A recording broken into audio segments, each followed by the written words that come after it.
Maureen McCormick was America's perfect teen, Marcia Brady in pastel dresses, smiling from magazine covers in 1971. But the flawless image was built by studio publicity engines hiding a deeper truth.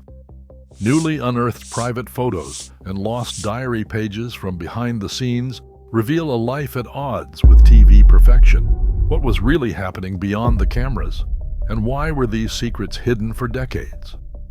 Studio publicity teams worked with precision, orchestrating every detail of Maureen McCormick's public image.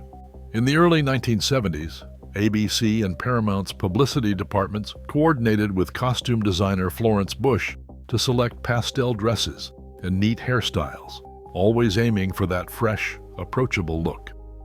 Every photo shoot followed a familiar routine. Maureen, center frame, surrounded by carefully chosen props, her hair brushed and makeup applied to suggest effortless California charm. Publicity staffers, like Harold W. Greer, managed the flow of images, deciding which shots would reach the press and which would never leave the studio vault.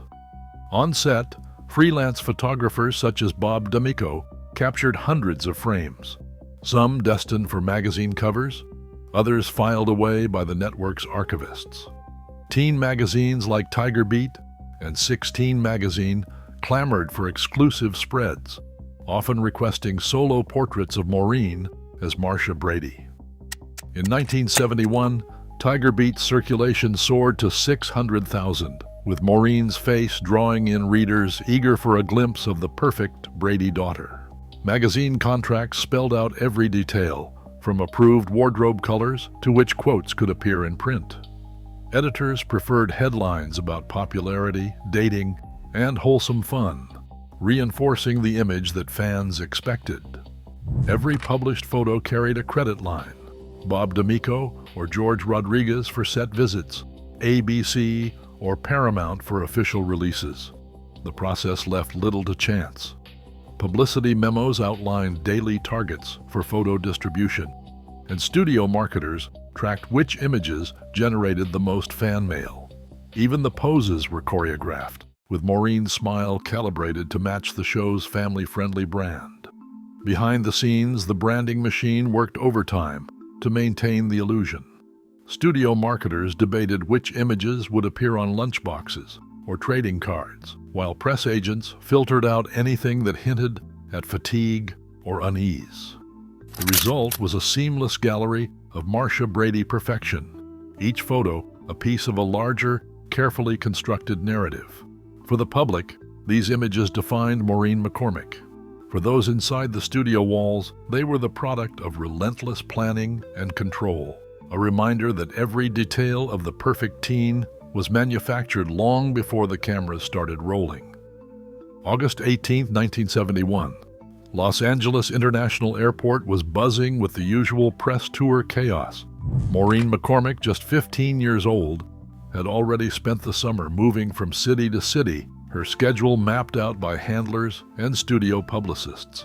Every stop brought a new wave of fans, cameras, and requests to pose as Marcia Brady, the perfect daughter, the smiling star.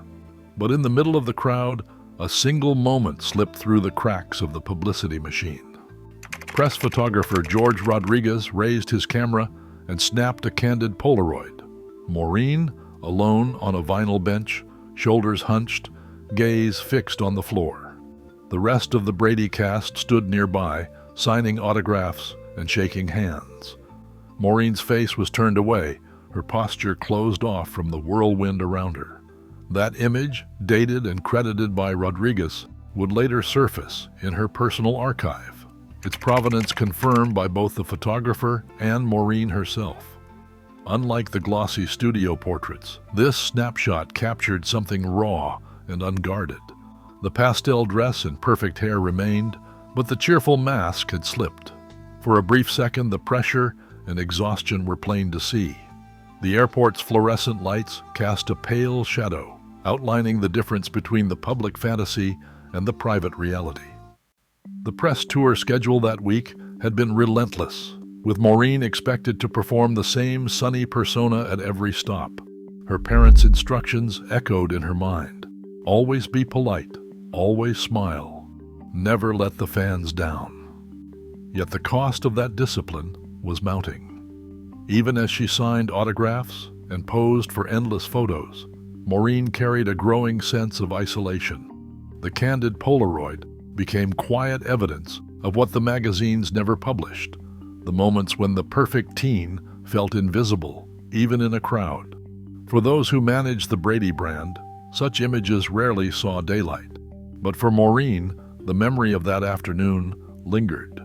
The photo's caption, "Press Tour Candid, LAX, August 1971.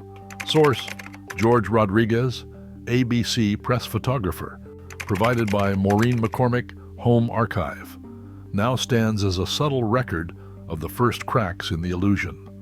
Beneath the surface, the pressure was real, and the loneliness was starting to show.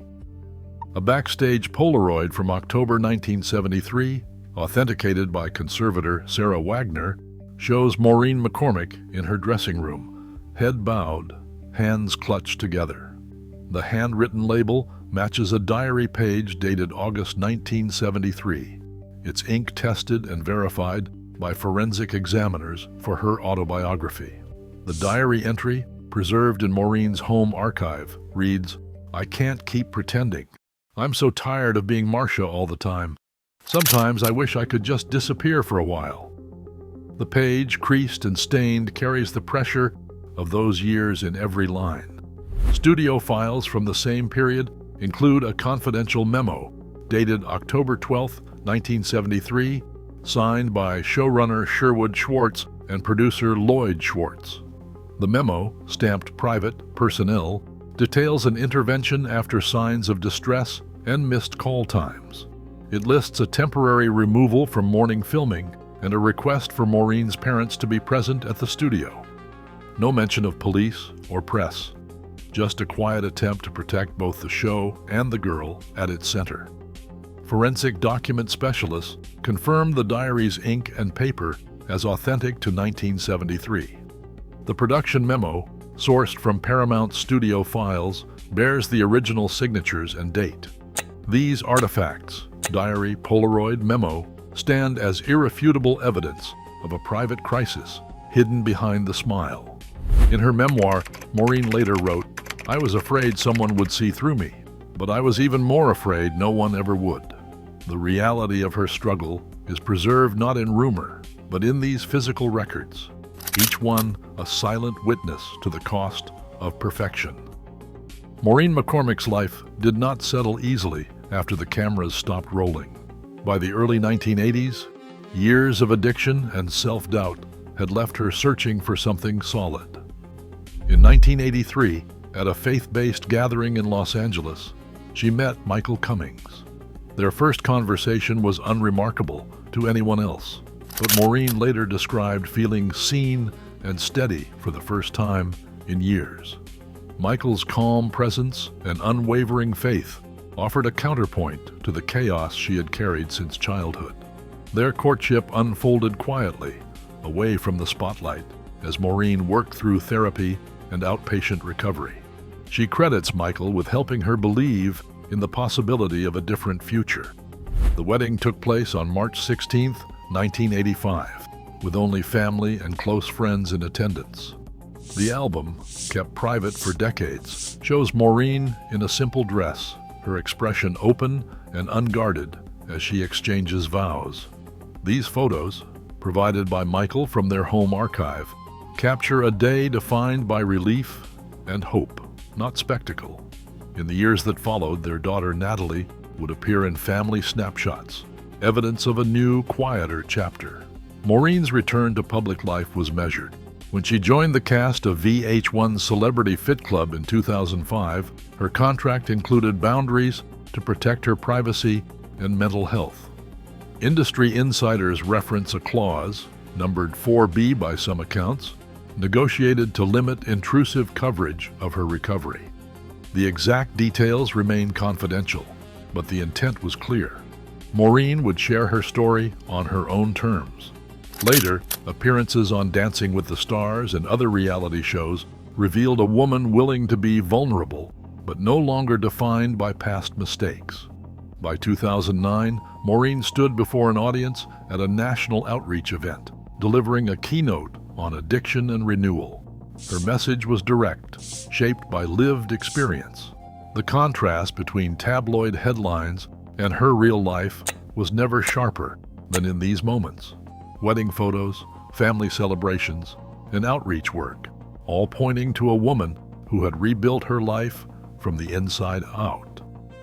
In 1971, Maureen McCormick appeared on the cover of Tiger Beat magazine at the height of the Brady Bunch's popularity, reaching over 600,000 readers. Decades later, authenticated diary entries from August 1973 and a studio intervention memo dated October 12th of that year reveal the private toll behind her public image. While her 1985 wedding and rare family photos document a turning point, some details, like the precise circumstances of her first meeting with Michael Cummings, remain unverified. McCormick's own words in her autobiography, Here's the Story, confirm a lifelong struggle to reconcile public expectations with personal truth. Today, her return to the spotlight through reality television and addiction outreach is supported by production stills and public appearances. These facts show how her most private moments, preserved in photos and documents, mark a journey from scripted perfection to authentic resilience.